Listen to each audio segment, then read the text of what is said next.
নমস্কার বন্ধুরা, আপনাদেরকে 4 পাই আইডিয়াজে স্বাগতম। আজকের শিরোনাম, গোমূত্রেও হাসি আবার বিজ্ঞানের সূত্রেও হাসি। আমরা বাঙালিরা একটা হাস্যকর জাতি। আমাদের দেশের বিভিন্ন রাজনৈতিক দলের কথা যতটা কম বলা যায় ততই ভালো। এখানে কেউ বলছেন গোমূত্রে পাপ ধুয়ে যায়, ময়ূরের চোখের জল পান করে ময়ূরী গর্ভবতী হয়, মহাভারতে নাকি ইন্টারনেট ছিল, আবার কেউ তো জিনতত্ত্বেও বিশ্বাসী, ইত্যাদি ইত্যাদি। আর এইসব শুনে যারা সবচেয়ে বেশি হেসেছিলেন তাদের বেশিরভাগই বাম ব্রিগেডের কমরেড। চিরবিজ্ঞানমনস্ক বামেরাই তো বেশি হাসবেন, এতে অবাক হওয়ার তো কিছু নেই। তাহলে কি দাঁড়ালো? বামেরা বিজ্ঞানমনস্ক, যুক্তিবাদী। বাম মানেই সকাল বিকেল বিজ্ঞান দিয়ে কুলকুচি। তবে বন্ধু, ভুল করছেন। এ রাজ্যে অন্তত নয়। এরা গরুতেও হাসেন, বিজ্ঞানেও হাসেন, মূত্রেও হাসেন, সূত্রেও হাসেন। কারণ এরা বাঙালিকে একটা হাস্যকর প্রজাতি বানিয়ে রেখেছে। 1981 খ্রিস্টাব্দে 19শে জুন এক বিশ্ববিখ্যাত বাঙালি ডাক্তার এবং বিজ্ঞানী যখন একটি সিলিং ফ্যান থেকে ঝুলে পড়ছিলেন, তখনও এরা হেসেছিলেন। আসুন আপনাদের একটা গল্প বলি। যদিও এটা গল্প নয়, তবু রূপকথার মতনই শোনাবে। মনে হবে বিংশ শতাব্দীতে এসেও এটা সম্ভব। তো চলুন একটু আলাপ করিয়ে দিই। ইনি হলেন ডক্টর সুভাষ মুখোপাধ্যায়। জন্ম 16ই জানুয়ারি 1931, Hazaribagh. Kolkata national medical college থেকে 1955 সালে ফিজিওলজিতে স্নাতক হন। তারপর বিশিষ্ট অধ্যাপক শ্রী সচ্চিদানন্দ ব্যানার্জির তত্ত্বাবধানে 1958 খ্রিস্টাব্দে এই বিশ্ববিদ্যালয় থেকেই তিনি রিপ্রোডাক্টিভ ফিজিওলজির উপর ডক্টরেট ডিগ্রি অর্জন করেন। না, এখানেই থেমে যাননি। 1967-তে এডিনবার্গ বিশ্ববিদ্যালয় থেকে তিনি আরেকটি ডক্টরেট নেন, যেখানে বিষয় ছিল রিপ্রোডাক্টিভ এন্ড্রোক্রোনোলজি। তারপর যা ঘটল তা নিছকই ইতিহাস বললে ভুল বলা হবে। আসলে তৃতীয় বিশ্বের এই জনবহুল দেশটি কেবল মূলত ফিল্মস্টার, গায়ক, নেতা এবং ক্রিকেটারদের জন্ম দিয়ে দিয়ে মহান হয়ে উঠেছিল। সে এই প্রথম ঢাল তরোয়ালহীন এক নিধিরাম সর্দার বিজ্ঞানীর আবির্ভাব লগ্নের সাক্ষী হতে শুরু করল। ক্রায়োবায়োলজিস্ট সুনীত মুখার্জি এবং গাইনোকোলজিস্ট সরোজকান্তির সহযোগিতায় কোনো আধুনিক গবেষণাগার তথা যন্ত্রপাতি ছাড়াই জন্ম দিলেন এশিয়ার প্রথম তথা পৃথিবীর দ্বিতীয় টেস্ট টিউব বেবি দুর্গা ওরফে কানুপ্রিয়া আগরওয়ালের। 1978 সালের 3রা অক্টোবর পৃথিবীর প্রথম টেস্ট টিউব বেবি লুইজি ব্রাউনের জন্মের মাত্র 67 দিন পর। কি ভাবছেন? বিজ্ঞানসম্মত দ্বন্দ্বমূলক বস্তুবাদে বিশ্বাসী বামপন্থী সরকার তার জন্য জয়মাল্য আর পুষ্পস্তবকের পাহাড় বানিয়ে লাল পতাকার মিছিল করে বিশ্ববরেণ্য বিজ্ঞানীটির দরজায় পৌঁছে গেল? না বন্ধু, তেমন গৌরবগাথার জন্য আমাদের এই ঘেটুময় রাজ্য কখনোই প্রস্তুত ছিল না। তাহলে কি হলো অনুমান করুন তো। শুনুন তবে। পাগল ডাক্তার বলে তাকে দাগিয়ে দেওয়া হলো, একঘরে করে দেওয়া হলো।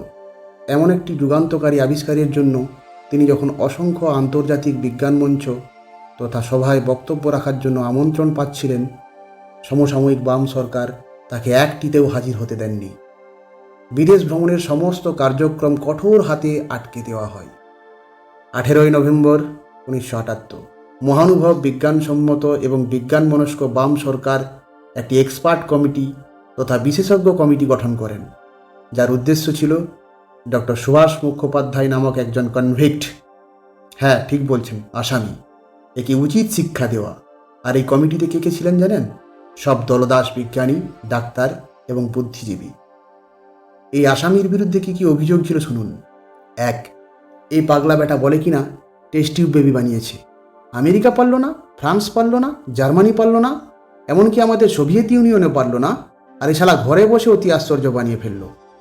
2 নম্বর, শালা বিজ্ঞানীর বাচ্চা, তুই আমাদেরকে মানে আলিমুদ্দিন বা রাইটার্সকে না জানিয়ে কেন প্রেসে ছাপতে দিলি বল?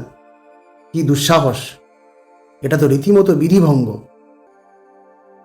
3 নম্বর, আরে বিজ্ঞানীর বাচ্চা, তোর কি যন্ত্রপাতি আছে বলতো, তার লিস্ট একটা দে। থাকিস তো বেটা একটা ছোট ফ্ল্যাটে। কি বললি? দু একটা হাবিজাবি যন্ত্রপাতি আর একটা পুরাতন ফ্রিজ? ঢপ মারার জায়গা পেলি না? রাজ্যের নাম ডোবানোর যত মতলব। দাঁড়া, তোকে চুমচুমির বাচ্চা দেখাচ্ছি। চতুর্থ, উনি বিজ্ঞান কজরাতে এসছেন। কত নামি দামি ডাক্তাররা আমাদের তোয়াজ করে জানিস? ওদের ল্যাব দেখেছিস? চোখ ছানা বড়া হয়ে যাবে, বুঝলি? ওরা কেউ পারলো না, আর তুই উদ্ধার করে ফেললি। এবার বোঝা তো আমাদের কেমনভাবে কি করলি। এই এক্সপার্ট কমিটির শীর্ষে কে ছিল জানেন? একজন রেডিও ফিজিসিস্ট। বাকিরা সাইকোলজিস্ট, নিউরোলজিস্ট, ফিজিসিস্ট। বলাই বাহুল্য, আধুনিক প্রজনন প্রযুক্তি সম্পর্কে এদের এক ছটাকও বিদ্যা ছিল না। তারপর শুরু হলো হেনস্থা, অপমান, প্রশ্নের পর প্রশ্ন, যেমনটা পার্টি অফিসে হয় আর কি। সব তথ্য প্রমাণ বিচার বিবেচনা করে বিজ্ঞানসম্মত কমিটি রায় দিলেন, এই লোকটি পাগল, যা দাবি করছে সব বোগাস। অথচ মাত্র ৬৭ দিন আগে ইংল্যান্ডের ওল্ডহ্যাম জেনারেল হসপিটালে জন্ম নিয়েছে বিশ্বের প্রথম test tube baby Luigi brown. না, এই বিজ্ঞানমনস্ক বাম নেতৃত্বের কেউই সেই খবর রাখেন না। আর ডাক্তারবাবুও ঠিক বুঝতে পারেননি কেন এমন ঘটছে। বোঝার যে খুব ইচ্ছে ছিল, তাও বলা যায় না। তাই ১৯৮১ সালে ১৯ জুন শেষমেশ তিনি ঝুলে পড়লেন। স্তব্ধ হয়ে যাওয়া অনন্তের এপার থেকে একটি নারী দেখল একটি সিলিং ফ্যানে তার প্রিয় পুরুষ তথা স্বামীটির মৃতদেহ মাটি ছোঁয়ার চেষ্টা করছে। তারপর জল অনেকটা বয়ে গেল। ১৯৮৬ সালের ১৬ই আগস্ট ভারতের দ্বিতীয় টেস্ট টিউব বেবি জন্ম নিল, নাম হর্ষবর্ধন রেড্ডি। আর এই কৃতিত্বের অধিকারী হলেন ডক্টর টি.সি. আনন্দ কুমার। তখনও অবধি অফিসিয়ালি দ্বিতীয় নয়, প্রথম টেস্ট টিউব বেবি। চতুর্দিকে সম্মান সম্বর্ধনার ঝড় বয়ে গেল। একটার পর একটা সম্মেলনে ছুটে যাচ্ছেন আনন্দ কুমার, শুধু মালা আর মালা। আর এই পাগল ডাক্তারটি তখন ঘুমিয়ে অনন্তের ওপার থেকে অপেক্ষা করছেন। চোখের নিচে জল, ঠোঁটের কোণে রক্ত। অবশেষে এলো সেই মহেন্দ্রক্ষণ। ১৯৯৭ সালে একটি বিজ্ঞান সম্মেলনে যোগ দেওয়ার উদ্দেশ্যে টি.সি. আনন্দ কুমার কলকাতায় এলেন। এই সময় ওই পাগলা ডাক্তারের স্ত্রী এবং তার সহযোগী বিজ্ঞানীরা টি.সি. আনন্দ কুমারের হাতে সমস্ত কাগজপত্র তুলে দিলেন। হ্যাঁ, ওই পাগলাটির কাগজপত্র, তার গবেষণালব্ধ জ্ঞান, যা তিনি লিপিবদ্ধ করে গেছিলেন দিস্তার পর দিস্তা কাগজে, শুরু থেকে শেষ।